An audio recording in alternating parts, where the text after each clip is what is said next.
Champions ലീഗിലെ Man City versus Real Madrid first leg കഴിഞ്ഞു 2-3.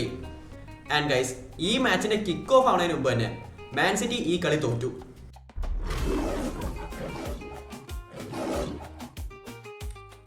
സിറ്റിയുടെ ഈ സീസണിലെ ഹൊറിബിൾ ഫോം കണ്ടിന്യൂ ചെയ്തു.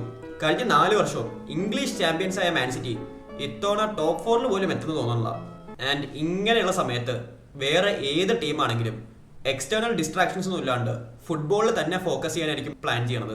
പക്ഷെ മാൻ സിറ്റി വേറെ ടീം പോലെയൊന്നുമല്ല, അവർ കുറച്ച് ഡിഫറെൻ്റ് ആണ്. ഈ മാച്ച് തുടങ്ങുന്നതിന് മുമ്പ് മാൻ സിറ്റി അവരുടെ സ്റ്റേഡിയത്തിൽ വെച്ച ബാനറാണ് ഇത്. ഇതൊക്കെ കണ്ട എനിക്ക് ആകെ ഒറ്റ ക്വസ്റ്റ്യൻ ഉണ്ടായിരുന്നുള്ളൂ, വായ്? നിങ്ങളുടെ പ്ലെയറുടെ ബാലൻഡോർ ഫ്ലെക്സ് ചെയ്യണതൊക്കെ ഓക്കെ, പക്ഷെ അത് ആരുടെ അഗെയിൻസ്റ്റ് ആ ഫ്ലെക്സ് ചെയ്യണമെന്നും കൂടെ ആലോചിക്കണം. ഹിസ്റ്ററിയിൽ ഏറ്റവും കൂടുതൽ ബാലൻഡോർ വിന്നറുള്ള റയൽ മാഡ്രിഡിന്റെ അഗെയിൻസ്റ്റ്. എന്നിട്ടും സിറ്റി ഈ ബാനർ അവരുടെ സ്റ്റേഡിയത്തിൽ വെച്ചു.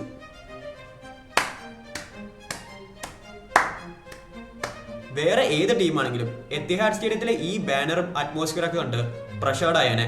പക്ഷെ ഇത് റയൽ മാഡ്രിഡ് ആണ്, അവർ ലിറ്ററലി അതിന്റെ ഓപ്പോസിറ്റാ.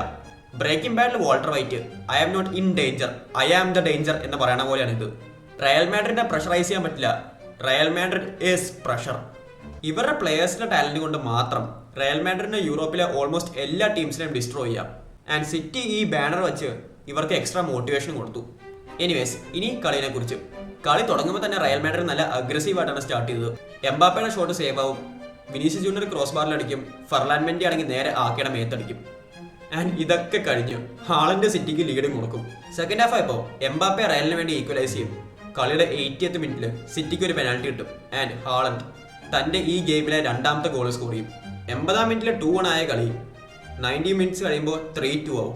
എക്സ് മാൻ സിറ്റി പ്ലെയർ ആയ ബ്രാഹിം ഡിയാസ് റയലിനെ ഈക്വലൈസ് ചെയ്യും. ആൻഡ് ലാസ്റ്റ് ബെല്ലിംഗ്ഹാം എഡർസന്റെ മിസ്റ്റേക്ക് കാരണം ഓപ്പൺ ആയി കിടക്കുന്ന പോസ്റ്റിലേക്ക് അടിച്ചേറ്റി വിന്നറും സ്കോർ ചെയ്യും.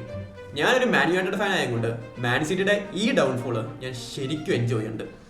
എനിക്ക് ആകെ സിമ്പതി ഉള്ളത് പെപ്പിനോട് മാത്രമാണ്. പേഴ്സണൽ ലൈഫും തന്റെ മാരേജും ഫുട്ബോളിന് വേണ്ടി പെപ്പ് സാക്രിഫൈസ് ചെയ്തു.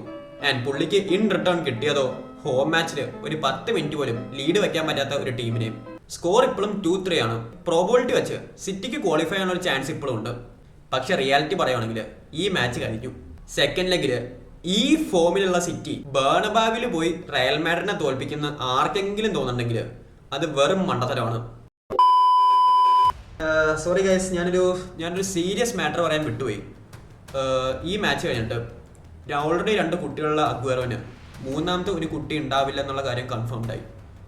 ഈ സീരിയസ് സിറ്റുവേഷനിൽ അഗ്വേറോന്റെ ഫാമിലിക്ക് നമ്മുടെ സപ്പോർട്ടും പ്രയറൊക്കെ വേണം. കാരണം ഈ മാച്ചിന് മുമ്പ് അഗ്വേറോ പറഞ്ഞ സ്റ്റേറ്റ്മെന്റ് ആണ് ഇത്.